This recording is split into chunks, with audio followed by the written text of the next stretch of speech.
Bismillahirrahmanirrahim. Assalamualaikum warahmatullahi wabarakatuh. Alhamdulillahirabbil alamin. Wassalatu wassalamu ala asyrofil anbiya'i wal mursalin sayyidina Muhammadin wa ala alihi wa sahbihi ajma'in. Amma ba'd. Hadirin jamaah salat zuhur yang berbahagia, kita syukur kepada Allah Subhanahu wa taala atas nikmat yang Allah karuniakan kepada kita semua. Mungkin saya tidak banyak mengambil waktu antara 15-20 menit ini saya kira cukup karena juga para jamaah belum makan siang ya, jadi sehingga ada waktu untuk makan siang ya. Setelah kajian kemudian masih ada waktu makan siang, kemudian kembali ke tempat kerja masing-masing. Bapak dan Ibu, saudara-saudara sekalian, dalam kesempatan ini saya akan menyampaikan berkaitan dengan kedudukan syariah, thariqah dan hakikah. Jadi Bapak Ibu mungkin sering mendengar ya kata-kata itu, seperti apa sih sebenarnya implementasinya. Apakah kemudian thariqah itu ada di dalam ajaran agama Islam? Thariqah seperti apa sih yang kemudian itu sebagai thariqah ya, yang nyambung sampai Rasulullah SAW. Kemudian hakikah, apa sih yang disebut dengan hakikah? Ada yang mengatakan saya sudah mencapai hakikah ya. Sehingga saya tidak perlu lagi menjalankan syariat. Apakah itu betul ya? Hal-hal yang semacam itu maka perlu kita dudukkan. Dalam hal ini saya akan berpedoman dalam sebuah kitab yang bernama Hidayatul Adhiyah. Hidayatul Adhiyah itu adalah petunjuk bagi orang-orang yang cerdas. Jadi bagaimana menjadi smart muslim. Jadi muslim yang cerdas, yang dikarang oleh seorang ulama dari India ya, Syekh Zainuddin bin Ali bin Ahmad Asy-Syafi'i Al-Malibari. Kalau ada kata Syafi'i berarti mazhabnya Syafi'i Al-Malibari, berasal dari Malabar. Ya, Malabar itu adalah India. Jadi secara umum syariat itu adalah hukum yang Allah ya sudah tetapkan bersifat lahiriah berkaitan dengan ibadah, keimanan dan juga muamalah. Sholat, zakat, puasa, haji ya, berbuat baik kepada orang lain itu masuk dalam apa itu dengan syariat. Apa itu dengan thariqah atau tarekat? Tarekat itu adalah aspek spiritual ya. Aspek spiritual, pembersihan diri ya, jiwa kita ya dibersihkan ya. Jadi sholat, kemudian setelah itu bagaimana kita menjaga, membersihkan. Biasanya itu lebih berat ya, karena harus menjaga diri kita. Jadi kalau kita contohnya berkaitan dengan syariat hukum ya sehari-hari ya, berbuat baik itu adalah syariat dari Allah kepada tetangga. Nah, dari bagaimana menjalankan thariqahnya? Thariqahnya adalah aspek spiritualnya, dan itu menjadi kebiasaan kita. Jadi kalau kemudian itu sudah kita lakukan secara terus-menerus dan konsisten, dan kalau kita tidak melakukan itu menjadi kurang nyaman. Saya tiap pagi itu biasanya ngasih tetangga makanan, itu sunnah saya. Tetapi kalau itu sudah dijadikan sebagai rutinitas kebiasaan gitu ya, tiap pagi selalu ya, melakukan, dan itu kan tidak semua orang bisa melakukan itu. Sholat duha itu adalah sunnah, tapi kalau kita sudah menetapkan saya tiap pagi ini jadi amalan saya, tambahan saya, dan berat tiap pagi sebelum ke kantor saya harus sholat duha. Nah itu thariqah, sudah menjadi thariqah ya. Tapi kalau kemudian itu hal-hal yang sunnah dan kita menjalankan biasa saja, sholat juga itu dijalankan semua juga semua. Kemudian kalau hakikah itu adalah esensi, sudah nyampe gitu ya. Esensinya dicintai Allah, diridhoi Allah begitu ya. Kalau di dalam hadis kan barang siapa yang memusuhi waliku maka aku menyatakan perang. Ini hadis qudsi ya kepada mereka. Nah, siapa yang disebut dengan wali Allah ya? Yaitu orang-orang yang ya, mendatangiku dengan sesuatu yang aku sukai dari amalan-amalan wajib. Kemudian tidaklah orang itu ya, melakukan ya, hal-hal yang sunnah ya, melakukan hal-hal yang sunat dan menjadikan aku cintai. Ketika aku cintai mereka, ya, maka tangannya itu menjadi seperti tanganku untuk melakukan sesuatu, ya. Kakinya yang untuk berjalan, ya, seperti kakiku. Matanya adalah seperti. Nah, itulah disebut dengan waliullah. Masuk di dalam hakikatnya ya sudah seperti kedekatannya kepada Allah Subhanahu wa Ta'ala. Nah, bagaimana mencapai itu orang yang disebut wali, ya? Matanya, sehingga kan bisa pandangannya jauh ke depan. Itu kan anugerah dari Allah Subhanahu wa Ta'ala yang diberikan oleh Allah Subhanahu wa Ta'ala. Nah, saya akan masih ada mungkin 10 menit, ya, maaf ya. Saya akan bacakan beberapa redaksinya, ya, sebagai pembuka. Dan kitab ini hanya 60 halaman dan ditulis dalam bentuk syair. Tetapi ada penjelasannya, itu beberapa jilid, ya. Kayak cukup inti saja yang saya sampaikan.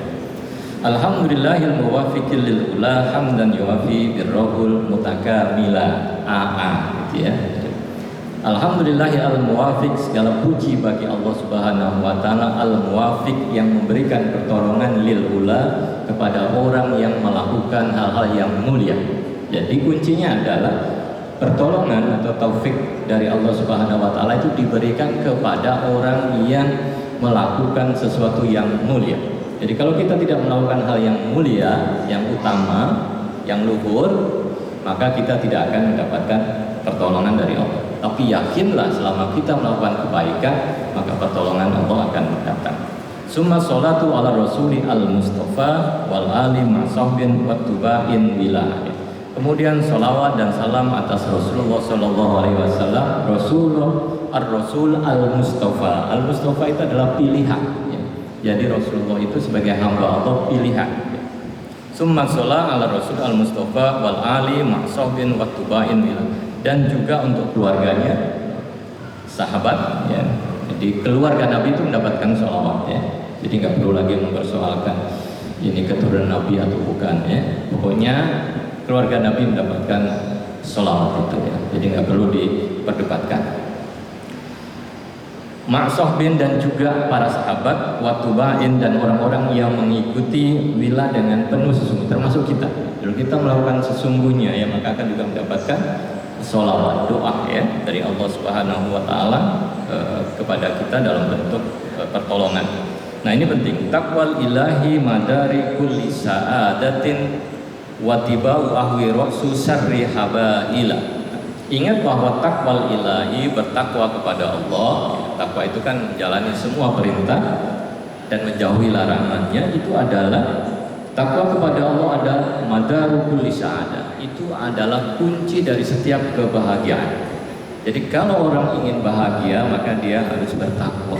Jadi ukurannya bahagia itu adalah apakah Allah ridho dengan apa yang saya lakukan. Jadi melakukan apa saja gitu, ya. Bekerja, bahagia enggak kita, ya? Allah ridho enggak apa yang kita kerjakan? Kalau itu ridho, maka kita akan bahagia, kita senang, kita tidak punya, ya, kekhawatiran dan lain sebagainya. Makanan yang kita makan ini halal enggak? Kalau kita halal, maka kemudian itu menjadi sesuatu yang nikmat, ya. Enggak perlu dilihat kualitasnya, ya. Ini makan di mall, ini makan di warteg gitu, ya. Kalau kemudian kuncinya makan itu karena ridho, takwa kepada Allah, itu hal yang halal, maka itu akan menjadi kebahagiaan kita. Gaji yang kita terima dari UI, dari tempat yang lainnya, jumlahnya kan bervariasi, ya. Gaji ditetapkan di UI itu kan bukan karena ketakwaannya, ya, karena sudah punya ininya sendiri-sendiri, dan kita nggak perlu melirik, ya, gaji yang sana. Tapi begitu diberikan kepada kita, kemudian kita membelanjakan, kita senang, bahagia, jumlahnya cukup, nah, itulah kemudian, dan kita menjalankan semua perintah-perintah Allah dan menjauhi larangannya, maka itu akan menciptakan kebahagiaan kepada kita.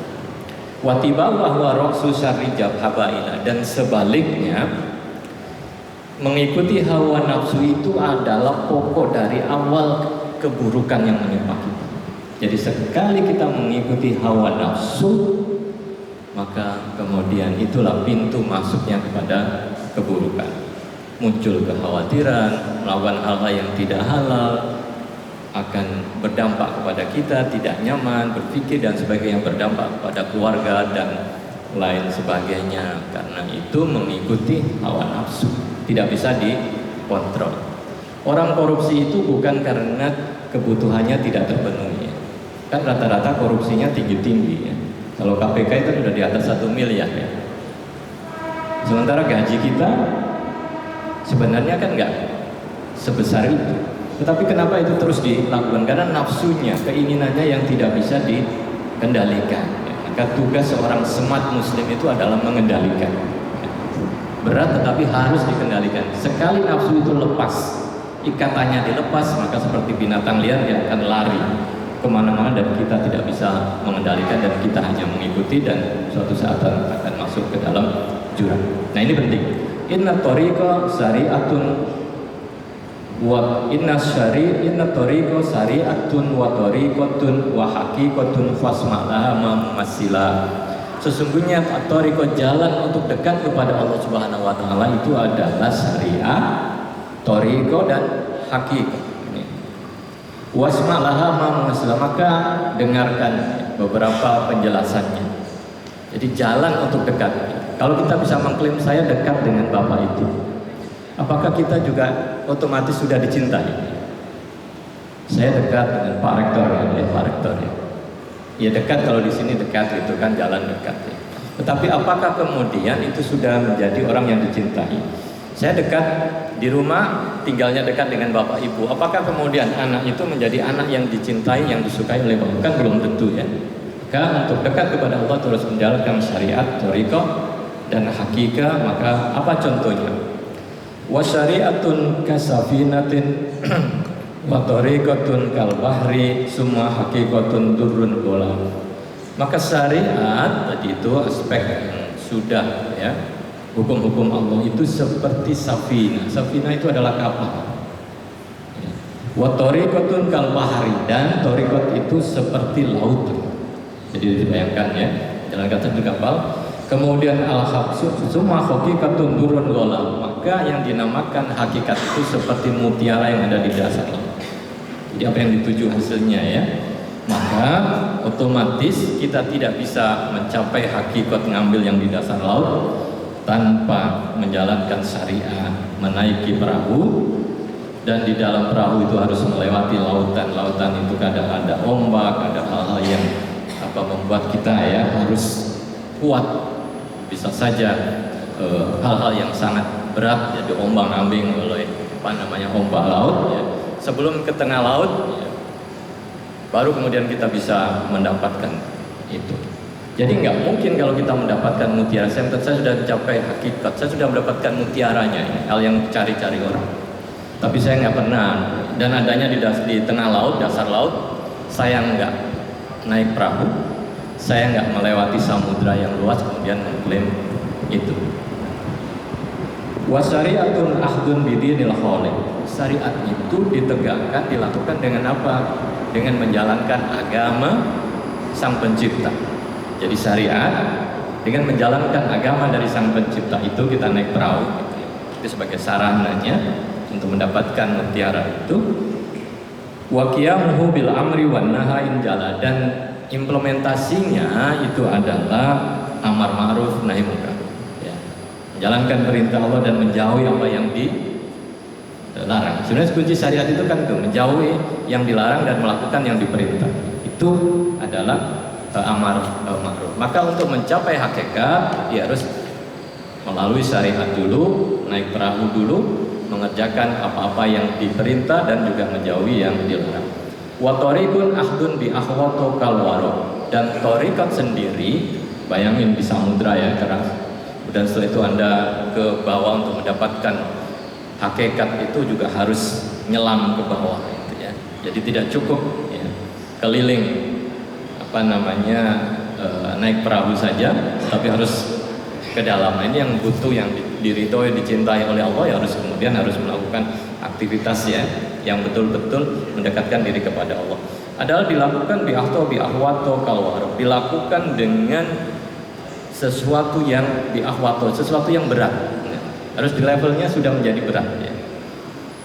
Puasa wajib 30 atau sebulan sudah kita rutinitas.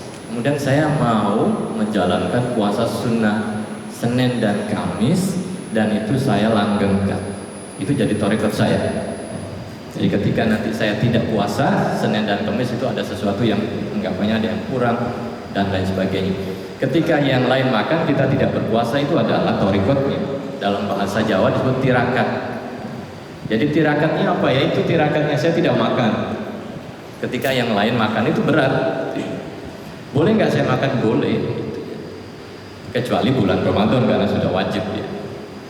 Saya tambahkan sunnah 3 hari akhir di tengah bulan ya. Itu terus saya jalani usia 20 sampai saya meninggal. Kan nggak ada perintah sampai meninggal kan gitu. Tapi saya mau menjalankan itu sebagai taurikat saya, agar saya lebih dicintai oleh Allah Subhanahu wa Ta'ala. Dan itu nggak boleh dipaksakan kepada orang lain. Anda jalani. Saya mau sholat, saya mau puasa Daud sunnah. Dari saya mahasiswa sampai nanti meninggalnya, itu menjadi sesuatu yang berat. Kalau warok menjadi orang-orang yang warok. Orang-orang yang warok itu adalah wirai, orang yang menjauhi hal-hal yang subhan. Jadi kalau dianggapnya kayaknya ini halalnya nggak jelas, dengan saya tinggalin gitu. Ada juga kan orang yang menggampangkan, kan nggak, kayaknya boleh gitu ya. Kalau kemudian ingin mengikuti toriko itu ya tinggalkan yang jangan jelas. Ada uang, ini halal atau tidak ya? Oh ini halal nih gitu ya. Ada enggak? Ini harus dikembalikan. Anda langsung enggak, saya enggak. Itu sudah menjadi toriko gitu. Nah itu hal-hal yang berat. Wa azimah, dan juga menjalankan tadi perintah-perintah yang azimah, yang mulia, yang berat, itu yang menjadi keutamaan. Karidatin mutabatila, dan latihan-latihan spiritual, membaca zikir ya. Jadi kalau Anda membaca zikir, saya tiap sholat selalu membaca zikir ini, istighfar dan sebagainya. Ada hadis yang orang suruh istighfar, dan saya jalankan setiap sholat. Saya habis sholat saya baca istighfar. Yang lain nggak baca istighfar, saya baca istighfar. Nah ini menjadi toriko Anda. Nah wa haqiqatun la wusuluhu lil maksud, dan hakikat itu esensinya adalah sampailah kepada apa yang diinginkan. Jadi yang diinginkan sebenarnya kan tujuan dari ibadah kita kan mendapatkan surga. Tetapi kan kalau dari sini kan di dunia kan belum bisa diukur ya mendapatkan surga atau tidak. Maka di dunia itu adalah kecintaan dan keridhaan Allah Subhanahu wa Ta'ala yang kita inginkan. Jadi kita jangan mengharap kita akan mendapatkan ridho dari Allah, dicintai oleh Allah kalau kita tidak melakukan hal-hal yang diperintahkan, hal-hal yang menurut kita mungkin perlu pengorbanan berat gitu ya. Itu kan ada pengorbanan itu yang kemudian dinilai lebih. Wa musyahadun nurut tajala bin jila, dan musyahadah itu ya bisa seperti melihat ya. Ya kalau iman itu kan kalau engkau tidak bisa melihat aku, maka yakinlah aku akan melihat. Nah itu musyahadah. Jadi untuk bisa musyahadah itu nggak cukup kita sholat biasa gitu ya 5 waktu dan sebagainya, tanpa kemudian diiringi tadi itu usaha-usaha yang memang membuat kita menjadi semakin lebih dekat kepada Allah Subhanahu wa Ta'ala. Ringnya akan semakin dekat menjadi orang-orang yang dicintai oleh Allah, yang kemudian disebut sebagai wali. Man romaturun lisafinati yarkab, barang siapa yang menginginkan tadi kemuliaan ya, itu mutiara itu yarkab, maka naik perahu. Jadi kalau nggak bisa mengatakan saya sudah sampai hakikat, tapi saya tidak sholat, saya tidak puasa ya, dan lain sebagainya. Saya bisa melihat, ini karunia dari Allah, saya melihat apa yang terjadi sebelumnya, setelahnya, atau masa depan saya bisa memprediksi. Tapi dia tidak pernah sholat, dia tidak menjalankan amalan-amalan yang diperintahkan Allah, dan itu menjadi suatu amalan yang berat, maka kemudian itu harus ditolak ya. Karena orang-orang yang kemudian dicintai oleh Allah, maka dia harus melalui syariat, menjalankan syariat dengan dia harus, nggak mungkin dia bisa ngambil mutiara di dasar laut kalau dia tidak pernah naik perahu. Nggak mungkin dia mencapai hakikat kalau dia tidak pernah sholat. Gitu. Dan juga tidak mungkin kalau dia juga tidak pernah bersusah-susah menyeberangi laut yang dalam, ombak besar, dan kemudian dia harus menyelam ke bawah. Dari mana dia mendapatkan itu? Bisa saja kan hanya klaim saja, hoax saja ya. Saya mendapatkan ini gitu ya, tapi dia prosesnya nggak pernah kita ketahui. Maka wa yahusu bahron sumaduron hasola, dan juga menyelam dasar lautan ya. Jadi kalau sudah sampai hakikat, pastikan dia naik perahu, kemudian dia berada di laut tengah, kemudian dia juga menyelam ke bawah, maka sumaduron hasola, maka pasti mutiara itu memang betul dia mendapatkan. Tapi kalau tidak ada track record itu, maka kemudian tidak bisa divalidasi ya. Oke. Wa kadza at-tariqatu wal haqiqatu ya ahi bi ghairi fi'lin syari'atin lan tahsula. Dan dengan begitu juga thariqah, haqiqah, jalankan tarikat ya. Tirakat, itu ada kan orang yang saya tirakat ini, jalan dari mana ada yang bilang saya jalan dari Banten sampai Surabaya gitu ya. Tapi nggak sholat. Dia menemukan hikmah dan lain sebagainya. Maka atau saya puasa ya, 30 hari tapi dia tidak menjalankan syariat, maka itu tertolak. Maka thariqat dan hakikat itu, wahai saudaraku, min ghairi fi'lin syariatin lan tahsula. Ingat, thariqat, tarikat atau tirakat, mungkin hakikat itu, wahai saudaraku, tanpa mengerjakan syariat maka tidak akan pernah mendapatkan hasil. Jadi klaim bahwa saya sudah posisi hakikat kemudian tidak sholat, tidak menjalankan ibadah-ibadah yang lain, maka kemudian ini tidak bisa divalidasi, tidak bisa diverifikasi dia betul nggak ya mendapatkan. Bisa saja itu bukan dari Allah Subhanahu wa Ta'ala. Hadirin yang berbahagia, ini kedudukan tadi itu ya, syariat, tarikat, dan juga hakikat. Ini masih ada lanjutannya, mudah-mudahan nanti ada kesempatan lain yang kita bacakan, karena ini masih ada 15 menit untuk makan siang ya, sebelum pergi ke kantor masing-masing. Jadi ingat bahwa tadi itu syariat itu menjadi sangat penting ya, harus kita lakukan dengan baik, bahkan dengan sebaik-baiknya, dengan sempurna, memperbaiki sholat dan lain sebagainya.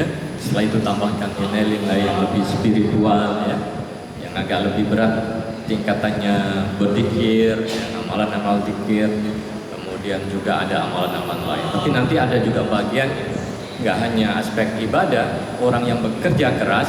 Ini dalam kitab ini juga disebutkan, orang yang bekerja sebagai pemikul kayu